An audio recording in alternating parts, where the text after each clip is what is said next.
Comme grand-père Auguste est mort, grand-mère a besoin de renfort. Nous rejoignons donc cette campagne jadis abandonnée pour vie urbaine.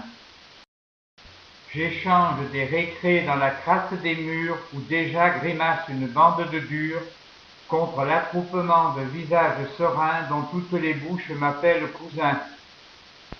Mon copain, c'est Robert. Je le vois parfois avec ses deux frères.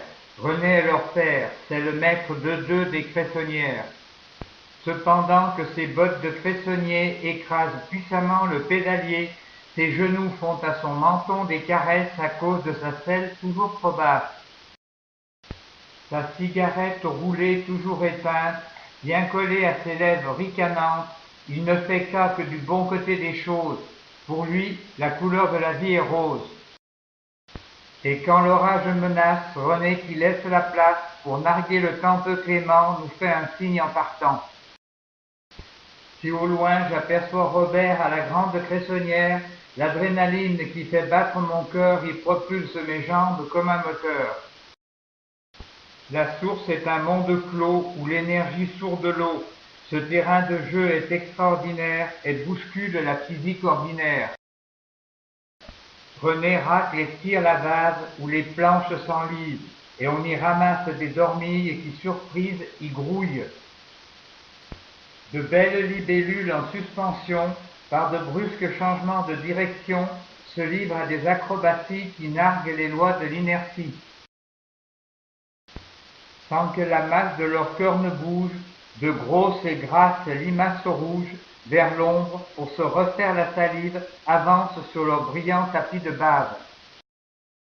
Ici, la tension superficielle se joue de l'attraction universelle, et le gérisse léger marche sur l'eau comme si elle avait une peau. Dessous la surface de l'eau, des ondes parcourant leur peau, des limnés glissent tels des objets ayant pris la place de leurs reflets. Mais les sangsues qui collent à nos chevilles, la boue et l'odeur âcre des chenilles évoquent les terribles microbes dont on a appris les méfaits à l'école. Très lentement, le brouillard vire au jaune, comme une haleine de roi des zones.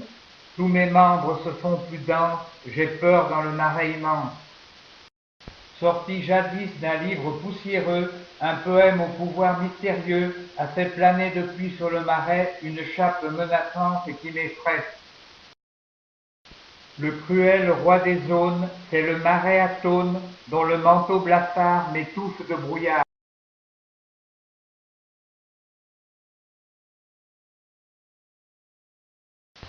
Dans le fleuve où les vaches boivent, des girins nagent.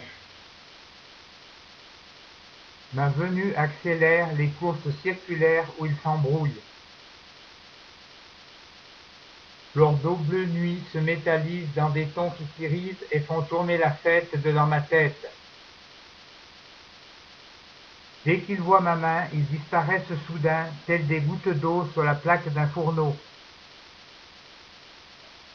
J'en piège un, minuscule sous-marin, pour en faire mon vassal dans un gros bocal. Mais il émerge, puis ouvre des ailes et s'envole. Telle la perle, il monte dans le ciel, ma joie déferle. Il nage en surface et plonge sous l'eau. Il est à l'aise partout, son talent est fou. Encore plus fort, pour le vol aérien et le monde sous-marin, il a deux paires d'yeux. Pourquoi aussi ne voit-il pas de nuit?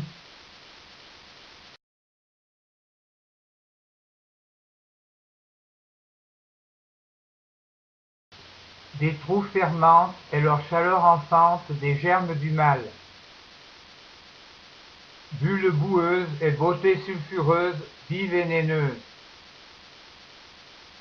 Flèche vivante, la fleur de glais aime les eaux dormantes. Ses tiges trouent le miroir sans rides pour se nourrir dans la vase putride. Les flambants attraits de ces gerbes de soufre cachent des gouffres. L'enfant se penche, accroché à la branche, et l'eau reflète l'image de sa tête tout près de la fleur blonde au fond de l'onde. Dans le silence du marais de Saintonge, là, son corps plonge. Tout près, sa mère ne le voit pas faire. Le corps qui a chu frotterait des vaguelettes, transformant en fût l'image nette qu'est le reflet du soleil dans cet étang en sommeil.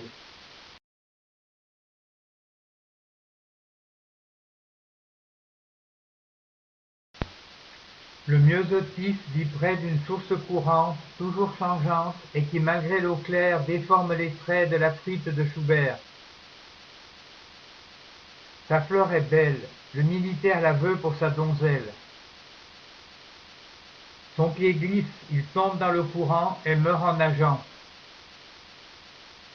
Mais dans un sursaut, il lance le brin de fleur très loin des flots. Ne m'oubliez pas, son dernier cri sonne avant son trépas. Les myosotistes fustigent les oublieux de leur œil bleu et accrochent leurs graines au bas de laine quand ils planent ou traînent.